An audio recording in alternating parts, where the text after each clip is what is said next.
A message to the community from our game director. And it reads, Fellow Helldivers, I want to directly address the feedback you've raised about the Escalation of Freedom update. We've spent the last week listening to the feedback, reflecting about the path ahead for Helldivers 2, and how we want to continue developing the game. In short, we didn't hit our target with the last update. Some things we just did not get right, and are more fundamental inconsistencies in our approach to the game balance and game direction. So yeah, they're basically admitting that their latest thing, their Escalation of Freedom update, was not well received. And this is basically a PR stunt. All of that is on us, and we're going to own that. As many of you have pointed out, and we agree, what matters now is action, not talk. Okay, sure. Are they gonna act, or are they... Because last time they did this, they went and nerfed the flamethrower. Accidentally. Needlessly, yes. Yes, right. They nerfed all flame run weapons, actually, and right when they made a flame update. Even and, the Eagle Napalm Strike? well, so basically, flames can no longer pass through armor. Oh. Well, that kind of makes the flamethrower, like, so much worse, actually. Yeah. Because the flamethrower, it used to be able to, like, be a good thing because you could use it on, like, charger behemoths and stuff without wasting your support weapons. But hey, guess what? Now you can't. Now you can't, yeah? You gotta shoot it in the butt. Can't shoot it from the Just front. shoot it in the butt, and that's the only way to kill it besides, like, spears or commandos. And so, our aim in the next 60 days... continue our re-examining approach on balance. Okay, yeah, they're gonna... In the next 60 days... 60 days, they decided to take 2 months on this. They're going to re-examine their approach to balance. Okay, are they gonna fix the balance? They're Probably gonna not. update how fire damage mechanic works. Okay, Uh-oh. so... They're nerfing the flamethrower again. They're gonna rework gameplay to prevent excessive ragdolling, which means the rockets are just gonna one-shot you instead. Oh, that's actually a change I'll be very welcome to. I am tired of getting ragdolled by rockets and then killed by enemies. Back anymore. Oh yeah, and getting ragdoll on No, fire. no. Oh yeah. Yeah, dude. Like when we were testing nerfed weapons in the last video, which y'all should watch by the way. Of course, yeah, go watch it. That was terrible. That was terrible. Yeah. Yeah, I should be putting up a clip right there, but if I didn't, that's too bad. You have to watch the video. Rethink our design approach to primary weapons and create a plan for making combat more engaging. Okay. Well, I don't think that it's necessarily a problem with there's any problems with the primary weapons, because, you know, they're meant to be strong enough to deal with most normal enemies you're gonna find, but the support weapons are designed for, like, very specific stuff. Right. Yeah, primaries, I don't think this... as long as they can all easily defeat the chaff enemies, I think that's pretty good. Yeah. And if they can do more than that, then that's pretty good, too. Improve game performance. Frame rate is in focus. I run the game at 30 frames per second. That's a welcome change. I mean, I run the game at like hundreds, 144, something like that. Oh man. But that's only because I have a really high hertz monitor. But that's gonna be pretty good, especially for people who are playing on like console and stuff, because they can't handle really big stuff like that. So they're gonna be able to probably run the game with a bit higher graphics quality, which is going to be kind of nice for them. I would assume that the highest game settings would be capable of running very well at the PS5, but I don't know. Yeah, that's probably about right. And now they're gonna rework chargers. I guess because charger behemoths. I'm hoping that means they're going to nerf chargers. Me too. But, you know, like, chargers, they have to be my least favorite enemy alongside, like, gunships. Because on the automaton front, gunships are just pests. They're not even that deadly. They're just really, really annoying. And chargers are the same thing. They're very easy to avoid, but they're really annoying because they take your focus off of everything else. Yeah, you can't move the same way if there's a charger in play. Yeah, both chargers and gunships are more of annoyances than actual threats. Unless there's like 4 chargers, then you've got a problem. But I That's never think going the to biggest happen. problem is the charger behemoths. You know, those big ones. Yeah, I agree with you there. If I remember correctly, and this is just from me testing it myself, I don't know if this is an actual stat or anything, but I'm pretty sure a normal charger can take 2 spear rockets before dying, but charger behemoths can do like 3, which doesn't sound like a big deal, but if you don't have a teammate to reload it, that's quite a bit of downtime before you can actually kill it. Yeah. Assuming that you kill it before it gets to you. I like to run eats, and whenever you shoot a normal one, you can one-shot it to the head, but it takes both your anti-tanks to the head to kill the behemoths. Yeah, and the head is pretty hard to hit while they're charging you, Mhm. so... Stun grenades are a must. Oh yeah, dude, stun grenades are awesome for chargers. Like, honestly, just for the bug front in general, stun grenades are really good. And the bot front. It's just stun grenades are like the most. It's just, yeah, it's just a Wait a minute. universally good thing. Oh no! Don't let Arrowhead know that. Uh-oh. Yeah, don't tell Arrowhead. Don't tell Arrowhead. If it gets too popular in their spreadsheet, uh-oh. We're in trouble if they do. It'll be like, reduced the stun duration of stun grenades from 5 seconds. Oh to no! 1. Stun grenades can no longer stun big enemies. Stun grenades can no longer stun elite enemies. Oh no. Okay, let's stop talking about it. 'Cause Okay, if one of okay, them yeah. watches this Don't video, give them we're ideas. Don't give them ideas.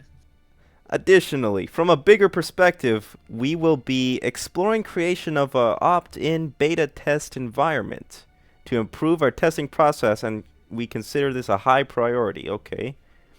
Well, I think of whenever I would make a game, which I don't think I will for a long time, but if I make a game, the community is the most important part, because without a community, your game is either gonna get absolutely nowhere, or it'll ride high for a little while and then just plummet because it got boring and there's no community left. Right. So that's a really good step in the right direction, because with beta tests, people can like actually see what's good and what's bad and give them advice on how to fix said things. And they're incentivized, because just the existence of the testing implies that developers are actively going to look for feedback. Yeah, and it also implies that they're actually, trying to make things better. I remember... You don't see that a lot from other, like, AAA developers, like Activision and all that. You don't really see them. I remember hearing about Hey, what's wrong with the game? Valve, basically in their developer commentaries, always say that they playtest. Like, That's their entire true, game, dude. all the time. Have you... That is so not true. Ooh. You got some info? A couple playtests are good. Like, having playtests is good. But nothing comes out of them unless you, like, are playtesting to actually find out if it's fun. Oh, Like, in my yeah. opinion, it would be better if you let random people playtest the game instead of, like, developers who have, the beta of whatever they're making. Let the community playtest it, because the developers aren't the one who they're going to be selling the game to. They're selling the game to the public. Right. So if you let the public play it and they think it's fun, then you're doing something right. Interesting. Yeah, okay. Yeah, I think this new beta test environment, that's a pretty good. I'm glad they put high priority, so I guess we'll see it in 60 days. Yeah. Yeah. They're gonna post regular player surveys. Oh yeah, this is in the Discord. They do that already, but they're now gonna do it more regularly. Let's see, where was it? Player polls. Yeah, they do player polls. Excuse me. Oh well. So yeah, yeah, that's what they do. So yeah, I do agree that having player surveys is good. It's kind of the same thing with the play tests, is that you can gather feedback and see what's good and what's bad. I agree there. That's yeah. a good one. And the next one is improve our process for patch release notes. Okay, they're gonna be providing more context and reasoning behind changes. Okay, that's So, for people who read the patch notes. yeah. Like I guess so us. or whenever something. they nerf the stun grenade, they better give us a really good reason. Yeah, okay guys, so the stun grenades actually use copper 125.2789. That's not how isotopes work, but that's what we use. And Super Earth is actually running low on copper, whatchamacallit, isotope. Copper isotope 1459267 has proved to be ineffective against larger terminants. Yes, so we cannot larger provide bots. a substitute. So, yeah. And the only substitutes would prove volatile to any Helldivers caught in the radius. Right, we could put the dark fluid in there, but we don't do that. I mean, you could put the dark fluid in it, but that would make it more of like a nuclear grenade instead of a stun grenade. Oh, it would be good for if it was sticky. But honestly, that's not a bad Yo! idea. Nuclear grenade. A black hole grenade. It Black hole sticks grenade. to the enemy and it rips the armor Sucks off. in enemies. It sucks in little enemies and rips the armor off of big enemies. Oh, it like creates a tiny black hole for like a second or two. Wow. Yeah, that would be cool.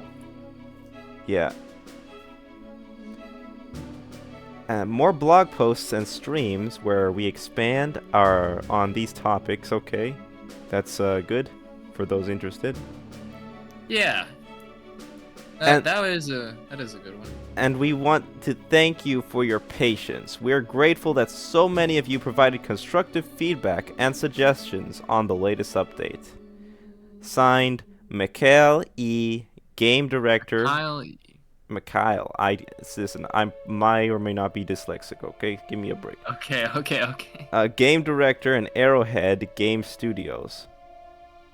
Game Director and Arrowhead Game Studios? Oh, Mikhail E. He is the Game Director, and Arrowhead Studios is corroborating this message. Okay. Because I thought this guy was like, Mikhail E. is Arrowhead Studios. Like, he is. No way. That's a meme template we should make. No way. Mikhail E. is also Arrowhead? He is Arrowhead. He is Mr. Arrowhead. It was him the whole time. Yeah. Yeah. Now- But to summarize, I would say these are pretty good steps in the right direction, because I know that a lot of people didn't like Escalation of Freedom, and I've seen a couple things saying that Super Helldive is more of like literally impossible than being a step up. Bro, So, no, it's literally hopefully- trivial. I mean, I hear a lot of things, but from what I have seen on like YouTube and stuff like that, people aren't liking Super Helldives. So this is a good step in the right direction, because I don't even want to. I haven't played Super Helldive yet, but I don't even want to know what a Super Helldive is like with chargers, dude. I don't even want to think about it. Oh boy, yeah. But There's a lot more chargers, so it's like 2 per point of interest, but oh no, 1 was enough. But But yeah.